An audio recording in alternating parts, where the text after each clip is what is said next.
guys, it's Sam Clark, Head of Sales and Marketing here at InvisiblePPC, back for the final video in our client acquisition series that we've been running over the past 8 weeks. Today, we're going to be wrapping up this series with the topic of contracts and onboarding prep. So just making sure that once somebody does say yes and the deal is done, you've acquired that new client, you're in the best position to make sure that they have the best onboarding experience with you and also protect yourself as well, okay? So that's the topic of this video, just to round everything up. If you missed any of the other videos, you can head back in the playlist and check them out. There's 7 weeks worth there.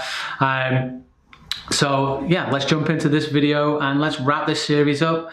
It'd be great to know what you think about it as well. So if you do have any questions or comments on this series, do let me know, and it would be great to hear from you. But anyway, that aside, let's jump into this last video's content. So point number 1 in this video is always have a contract. If you are agreeing to provide a service for a new client, the deal's been done, they're happy with your presentation, make sure you've got some kind of contract or agreement that they can sign and you can sign to just sign off on the terms, It doesn't have to be anything fancy. If you don't have, contracts already made up, you can go online and you can find, things like LegalZoom or whatever is the best legal site for you to take those templates from, and you can customize those contracts, those retainer agreements or whatever they may be, project agreements. Customize them for your own business. They're relatively cheap to get those templates. Make sure you at least got one of them so that you've both signed an agreement and you're both fully aware of what the terms of your agreement are. So don't start any work until you've got an agreement signed, even if it is just a basic agreement, okay? It doesn't need to be anything flashy. It doesn't need to be 10 pages of terms and conditions.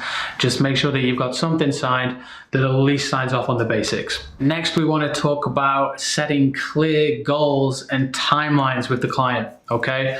One of the mistakes that we see quite regularly as a white label provider is somebody will bring a new client to us for an AdWords service, but they haven't actually obtained the goal of what the campaign is, or the business goal for the actual client, So it's really important that at point of sale, you are speaking with the client about the specific goals. You should have already uncovered the business goal. We talked about that in the previous episode. You should have already uncovered the high-level business goal. But what about the goals for the new service and the campaigns that are being run in the new service, whether it's PPC or if you're running an SEO campaign, whatever it may be. What are the specific goals that the service is trying to achieve? We need to know that stuff so that we can plan out an appropriate timeline and give the client an indication on whether that goal is realistic or not, So finding out the goals at point of sale and giving them a clear timeline of how we're going to work towards those goals is something that is definitely beneficial, so that the client understands the next steps and has the right expectations set from the get-go. There's nothing worse than getting 3 months into a relationship with a client that had the wrong expectations set at the beginning and everybody's in a bad position, okay? So let's try and set those expectations at point of sale, get those goals, and let's work together to make sure that those goals are realistic and achievable for the client. So point number 3 is a really important one, actually. Again, it's about setting expectations, but this time we're talking about being clear about who's responsible for which tasks, okay? Now that the client has come on board, you're going to be providing a service. Maybe your service provides content and copy for everything that you're doing, or maybe not. Maybe the client has to provide some copy for a landing page, or they need to provide some kind of document for a download, or whatever it may be. But it's really important to make it crystal clear at point of sale who's responsible for doing what to get the campaigns up and running. The last thing you want to be doing is being sat around waiting for the client to provide something that they didn't even have a clue that they needed to provide anyway.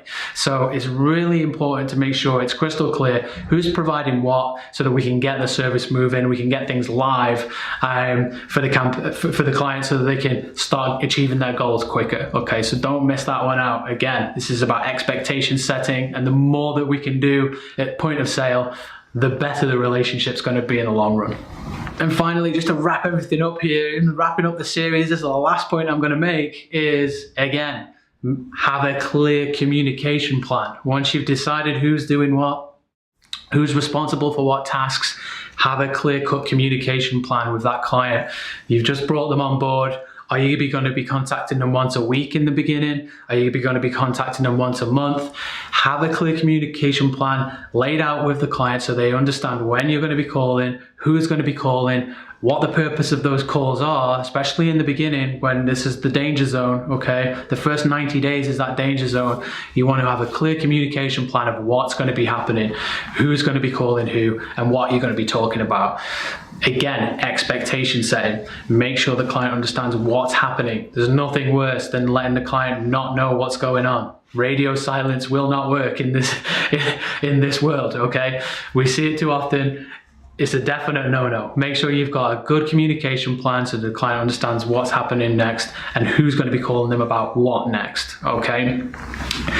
Relatively short one this week, guys, and that kind of wraps everything up for this client acquisition series. We've covered a lot, been through a lot of content. Hopefully you found it useful.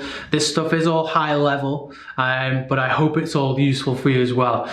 We're going to be creating more videos to delve deeper into the detail, but for this client acquisition series, we wanted to cover everything if we can at a higher level so that you've got a good understanding of the whole process from start to finish. Now, if you've got any questions, as always, drop us a message in the comments below. If you did find this video useful, if you like the series, please do drop us a like. And again, you know, subscribe to us if you want to see more content that'll be coming out soon. So thanks for watching, guys. Really appreciate you sticking around for this series. Hope you've enjoyed it. Let me know any comments, good or bad. My name's Sam Clark. I'll speak with you again soon. Bye for now.